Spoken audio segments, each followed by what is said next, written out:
चमचमीत खमंग रेसिपीसाठी रुचकर मेजवानीला सबस्क्राईब करा आणि बेल आयकॉनवर क्लिक करा. श्रावण महिना आला की सगळ्या सणाला सुरुवात होते आणि त्यात असतो नारळी पौर्णिमा. नारळी पौर्णिमा म्हटलं की आपण नारळाचे पदार्थ करतो आणि वेगवेगळे रेसिपी शोधत बसतो. तर आज मी तुम्हाला दाखवणार आहे नारळाची खीर. सुरुवात करूया. गॅस सुरू करूया. अगोदर गॅस लो ठेवायचा आहे. इथे मी घेतलं आहे 1 वाटी नारळ किसून घेतलेला आहे. तो आपण आता आधी ह्या कढईत घालणार आहोत. त्यानंतर साखर घ्यायची आहे, साधारण 4 ते 5 चमचे. त्यानंतर इकडे मी काजू आणि मनुका घेतलेत, ते घालणार आहेत. आणि आता आपण हे थोडंसं परतून घ्यायचं आहे. साखर थोडीशी वितळून द्यायची आहे. आपण नेहमी नारळाचे वेगवेगळ्या वड्या करतो किंवा आपण लाडूमध्ये वापरतो, पण खीर मला वाटतं आपण शक्यतो करत नाही.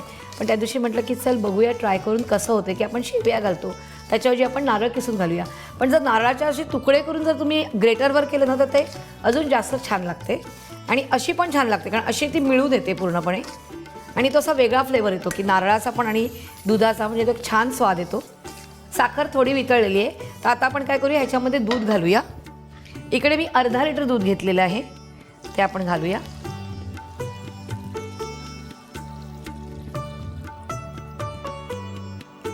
आणि दूध घातल्यावरती ते सतत हलवत राहायचंय.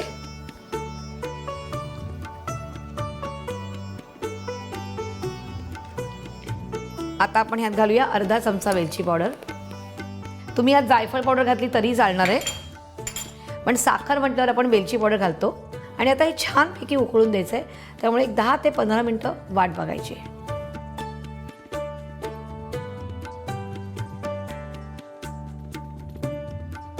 10 मिनटं झालेली आहेत. नारळाची खीर आपली तयार आहे. ही जास्त घट्ट नाही करायची आहे. गॅस बंद करायचा आहे आणि आता आपण हे काढून घेऊया.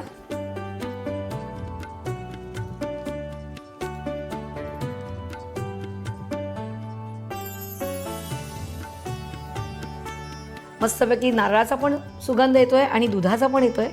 तर खूप छान असा इथे ॲरोमाज आहे. तशी गरमागरम आपली नारळाची खीर तयार आहे.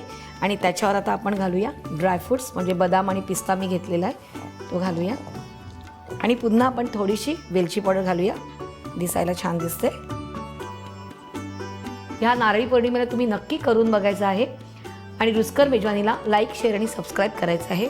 आणि सगळ्यांना नारळी पौर्णिमेच्या हार्दिक शुभेच्छा.